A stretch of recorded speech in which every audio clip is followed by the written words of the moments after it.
Olá, feliz quinta-feira, feliz dia. Uma semana após a Semana Santa.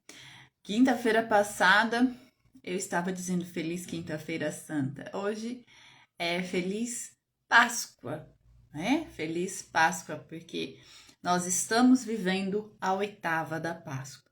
Um dia mais alongado, digamos assim, né? De domingo de Páscoa, da ressurreição, primeiro dia da semana, até esse próximo domingo, que vamos viver o domingo da misericórdia, o segundo domingo da quaresma, ou perdão, da Páscoa, estaremos vivendo ainda até lá a oitava da Páscoa. Então é um dia de alegria, porque Jesus ressuscitou. É um dia é uma semana alegre, não uma semana mais contida, triste, porque Jesus iria passar por tudo que passou, mas agora na certeza que Jesus ressuscitou. Aleluia! Vamos à nossa leitura de Santa Teresinha, continuamos. E vamos à nossa oração. Hoje entrei um pouquinho mais tarde, devido a uns contratempos, mas tudo resolvido.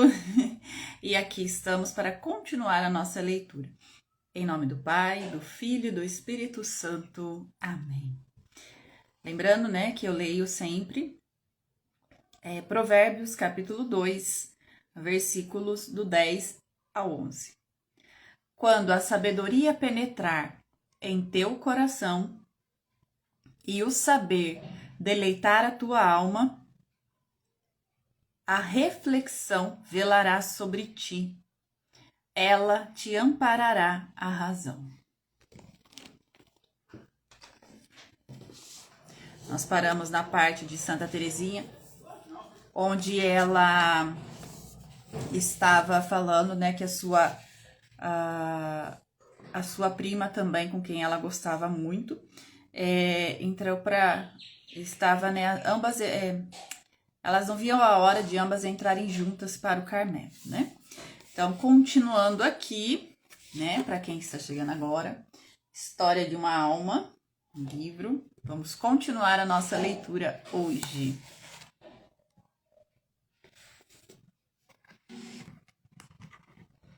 Lembrando que que só acontece coisas de cair aqui para quem está ao vivo, né?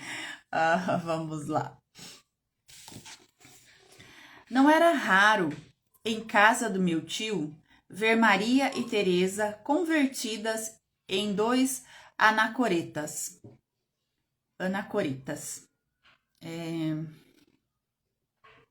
É um tipo de vida monástica. Né, tem uma nota de rodapé aqui.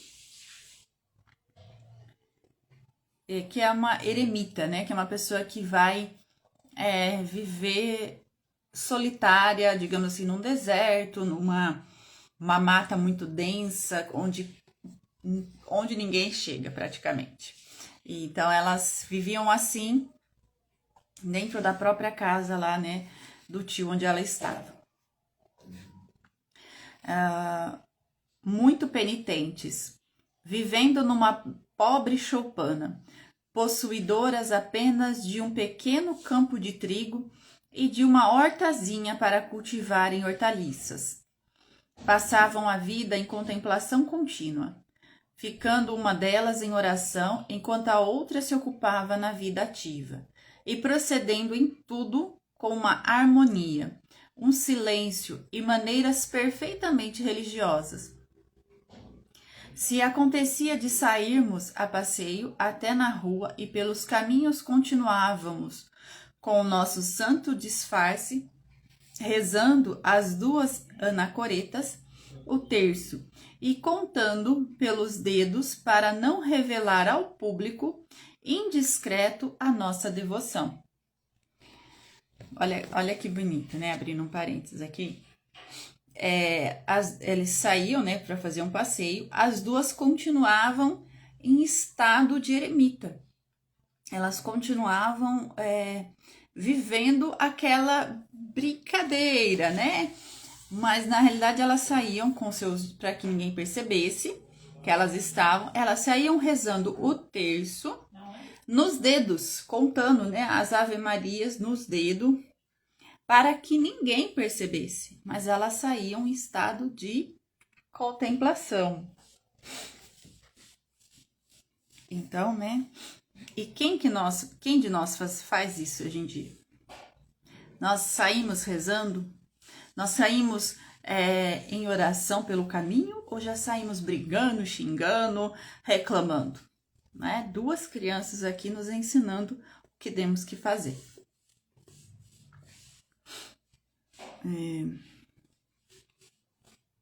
Um dia, porém, o ermitão Teresa deu uma pista, porque, levando um bolo para a merenda, fez, antes de o comer, um grande sinal da cruz, que provocou o riso de alguns profanos do século que passavam. A nossa união de vontades chegava a algumas pessoas a sair dos limites, como sucedeu uma tarde ao voltarmos da abadia, lembrando-nos ambas de imitar pelo caminho a modéstia dos ermitãos do deserto, disse a Maria. Leva-me pelo braço e guia-me, que vou de olhos fechados. Elas brincavam em tudo, né? Assim, elas faziam tudo aquilo que as pessoas eremitas, né, faziam. Então, assim, crianças de 8 anos já conheciam essas devoções.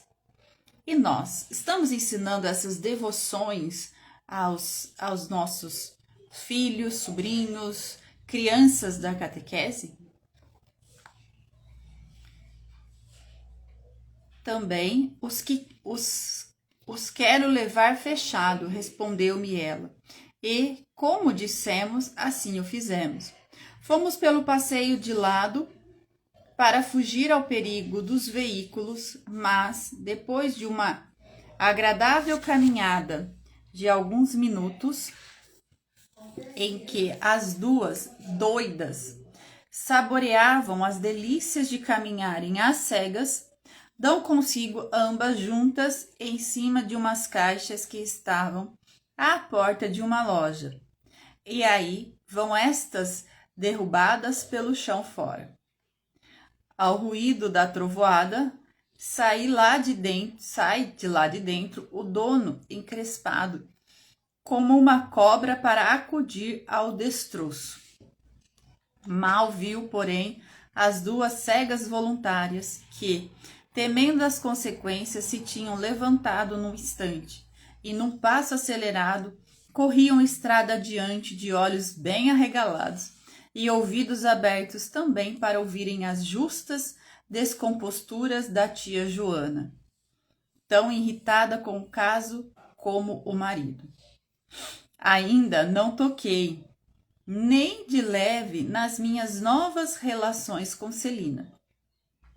Em Lisieux tinha-se trocado os papéis, porque ela era agora a endiabradazinha e a travessa, e Teresa uma menina toda carinhosa, posto que excessivamente chorona e precisava, por isso, de quem a defendesse. Quem poderá dizer a coragem com que a minha irmãzinha se prestou a proteger-me? Muitas vezes nos presenteávamos uma a outra com objetos insignificantes, sim, mas que nos causavam mutuamente uma satisfação indizível.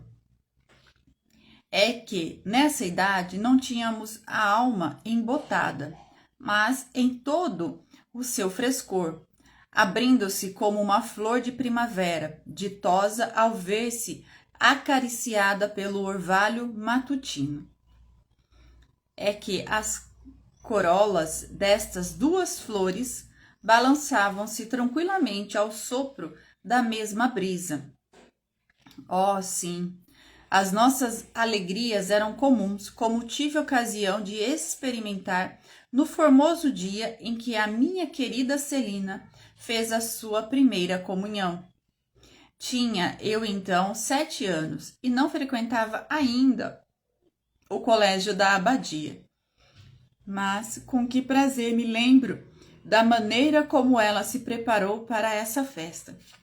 Todas as noites, nas derradeiras semanas, lhe faláveis vós, minha madre, da grandeza do ato que se ia realizar.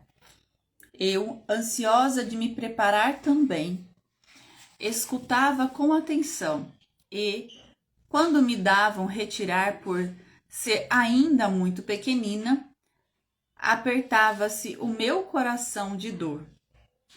E só me consolava com a ideia de que não eram demais 4 anos ainda para me preparar a receber Nosso Senhor.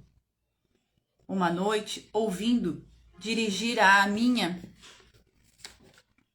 venturosa irmãzinha estas palavras: a partir da tua primeira comunhão, é preciso começar uma vida inteiramente nova. Tomei logo ali a resolução de não esperar para mim por essa época, mas de me associar desde já a Celina para esse fim. Abrindo mais um parênteses aqui, né?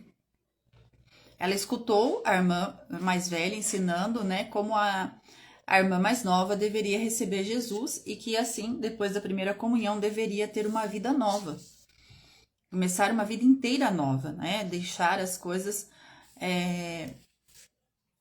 que não vinham da parte de Deus de lado, né? Mesmo que elas eram boas meninas e tudo mais, mas as birras, coisas de criança normal, né? Mas ter uma vida de piedade, ter uma vida que sabe que vai receber Cristo, que agora se torna sacrário vivo. Então, e Santa Teresinha escuta e fala assim, ela não espera o tempo dela de receber a primeira comunhão, ela se une à irmã e então toma-se a resolução de ter uma vida nova. Que longa me pareceu essa ausência durante o retiro preparatório que foi fazer para a abadia. E quando chegou finalmente o dia solene, que suave impressão me deixou na alma.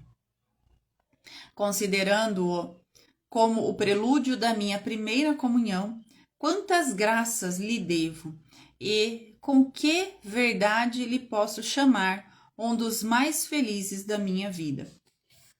Depois de ter tornado um pouco atrás para evocar tão deliciosa recordação, tenho agora que falar de um afastamento doloroso que veio despedaçar o coração, quando Jesus me roubou a minha mãezinha, que eu tão ternamente amava, tendo-lhe eu dito um dia que a minha vontade era ir-me com ela para algum deserto longínquo.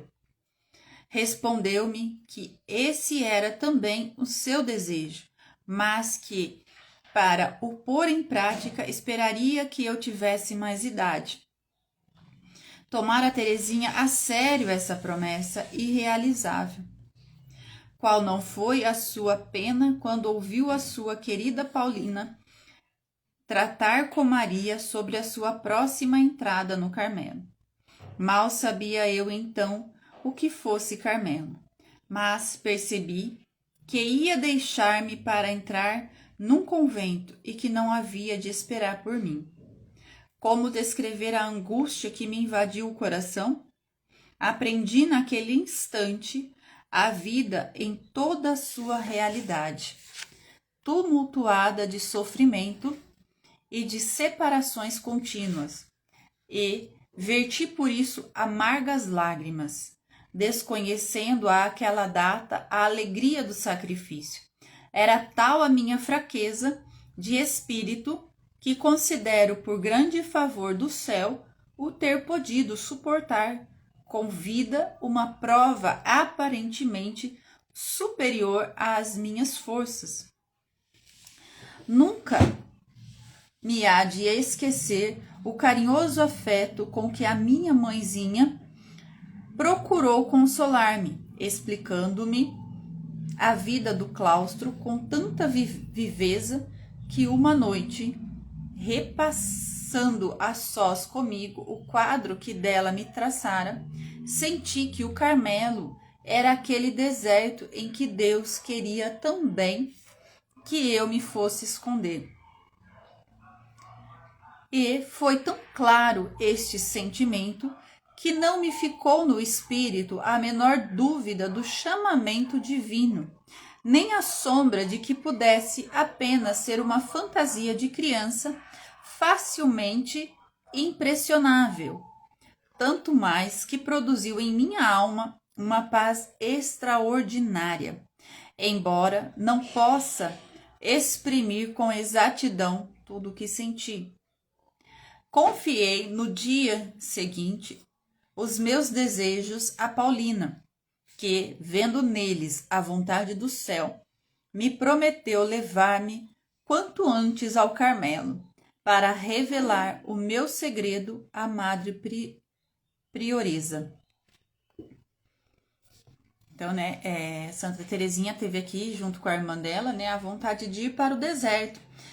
Falado isso uma vez, quando mais nova. E a irmã falou que queria também, esse era o desejo dela. Mas o deserto da cabeça de Santa Teresinha era um deserto de fato, o espaço físico. Mas aí então ela percebeu, quando a irmã estava explicando o que era o Carmelo, ela percebeu e não teve dúvida que ali seria o deserto da vida dela junto com a irmã. Então a outra, ela diz isso, todos esses desejos a Paulina, que fica ainda, e ela então promete levar Teresinha o mais rápido possível, Marcado um domingo para esta solene visita, tive um enorme aborrecimento ao saber que havia de ter por companheira minha prima Maria, muito criança ainda para poder ver as carmelitas. De todos os modos, tinha que inventar meio de me ver a sós com a Madre Prioresa. E eis que me ocorreu, disse a Maria, que tendo nós o incomparável privilégio de ir falar com a reverenda Madre, tínhamos que proceder com toda a amabilidade e delicadeza de abrir-lhe todos os segredos do nosso coração, e que, para isso, cada uma de nós tinha de sair fora uns momentos para deixar a outra inteiramente à vontade. Apesar da sua repugnância em revelar segredos que não tinha, Maria aceitou a minha proposta e pude assim ter com a Madre Maria Gonzaga uma entrevista secreta. Ouviu ela com interesse as minhas grandes confidências e, conquanto ficasse persuadida da minha vocação, disse-me, contudo, que fosse esperando até os 16 anos, por não se poderem receber postulantes de 9. Ela tinha que esperar até a idade de 16 anos, porque com 9 ainda não poderia receber Teresinha lá, postulante. Forçoso me foi resignar-me, não o bastante o meu desejo de entrar com Paulina e de fazer a minha primeira comunhão no dia da sua tomada de hábito.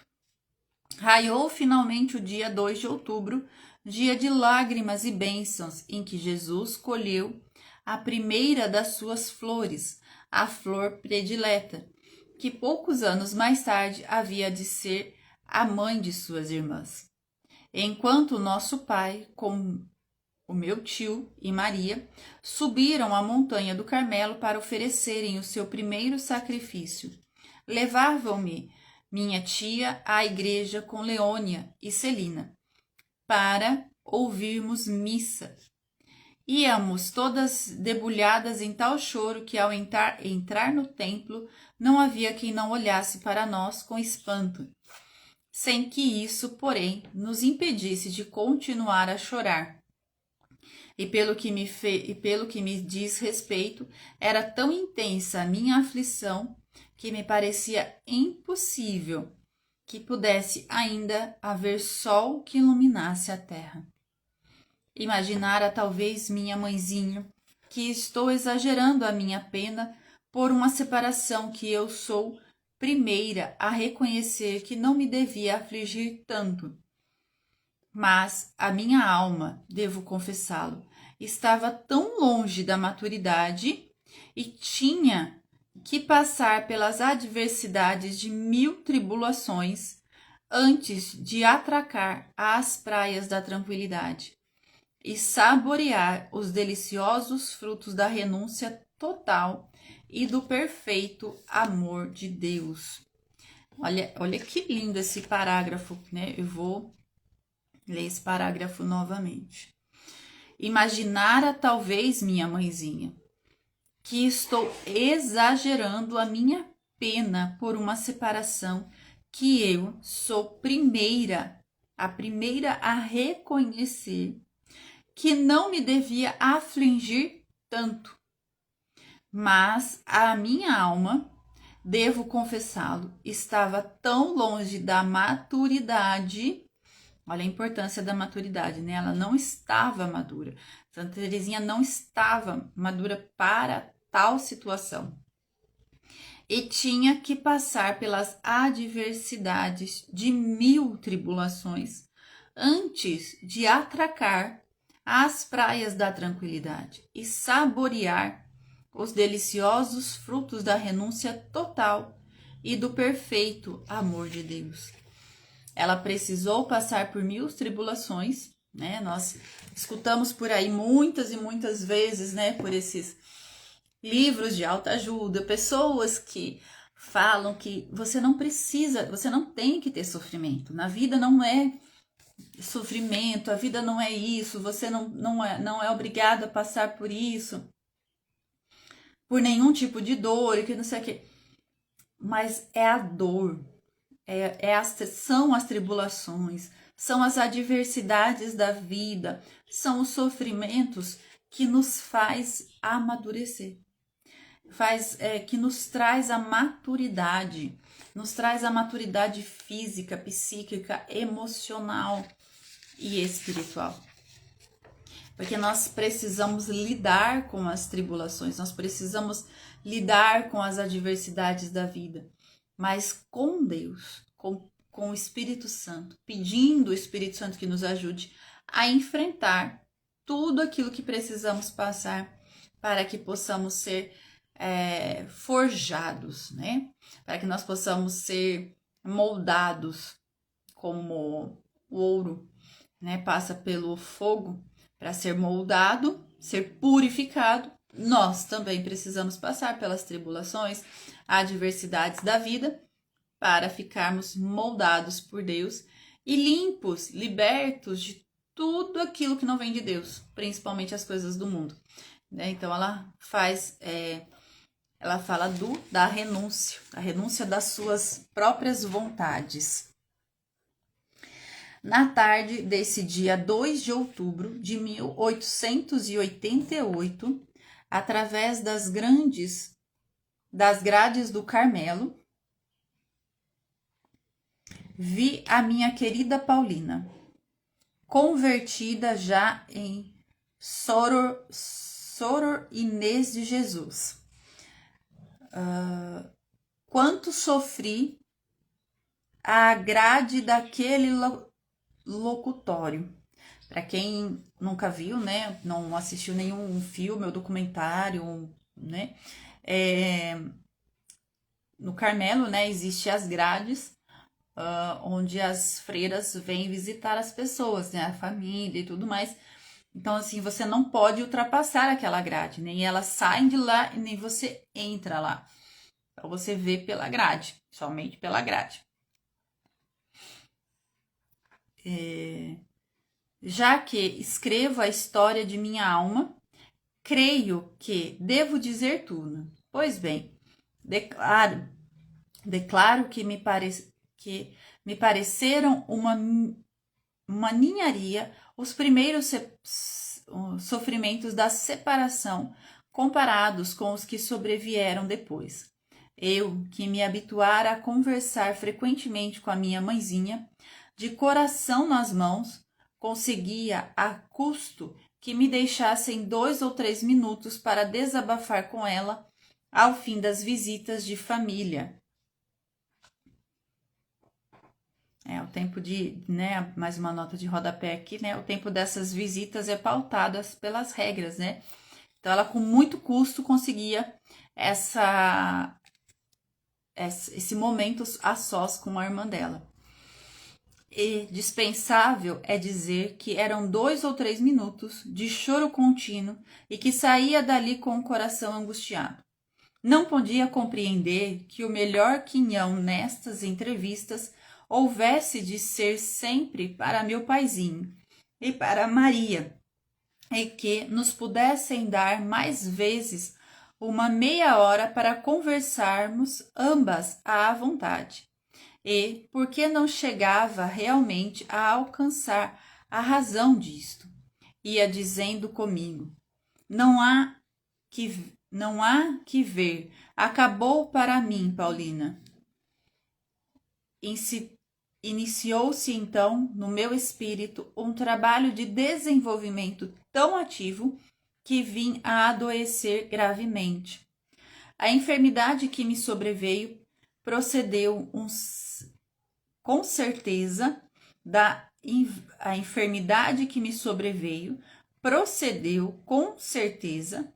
inveja do demônio, que, exasperado com esta primeira entrada para o Carmelo, queria vingar-se em mim do grande mal que a minha família, logo em seguida, lhe havia de causar.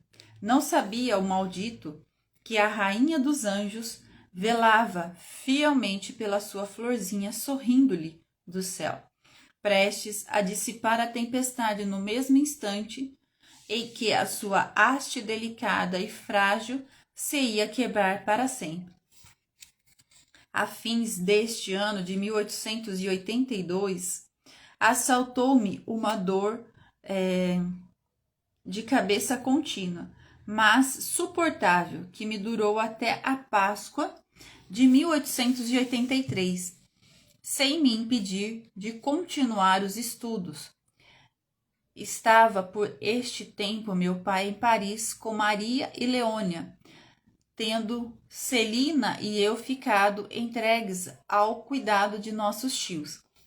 Uma noite que eu estava só com meu tio, falou-me ele da mamãe e de tempos idos, com palavras tão cheias de ternura que me comoveu profundamente a ponto de me fazer chorar. Impressionado também ele com a minha sensibilidade e maravilhado dos sentimentos que me via exprimir em tão ternos anos, determinou distrair-me durante as férias por todos os modos ao seu alcance. Deus, porém, decidira outra coisa, porque naquela mesma tarde as dores de cabeça assumiram tal violência que me originaram umas convulsões espantosas que me duraram toda a noite. Minha tia, com solicitude verdadeiramente maternal, nem um só instante saiu da minha cabeceira, assistindo-me na doença com o mais desvelado carinho e prodigalizando-me toda a delicadeza e primores dos seus afetuosos cuidados. Terminando aqui por hoje, né?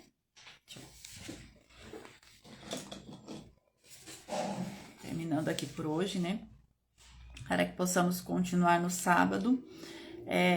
Então ela estava, né, na casa dos tios e ela estava com uma dor de cabeça, né? Foi desencadeando aqui, né, uma enfermidade muito séria em Santa Terezinha, uma enfermidade na alma, né?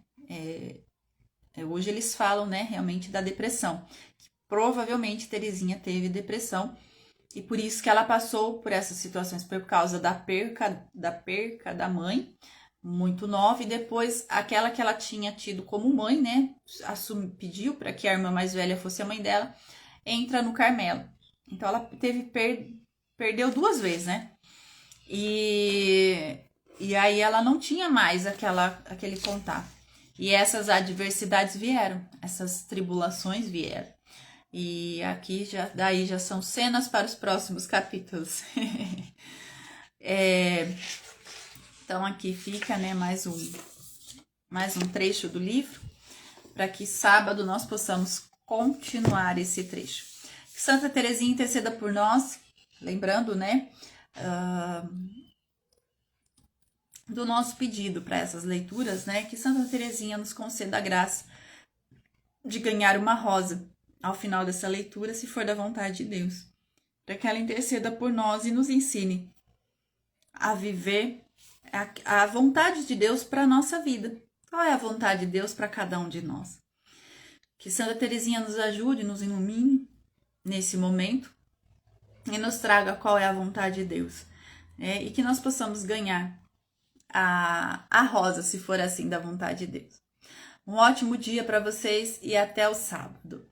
Nós vamos permanecer unidos na graça de um Deus que é Pai, Filho e Espírito Santo. Amém. Deus abençoe. Forte abraço.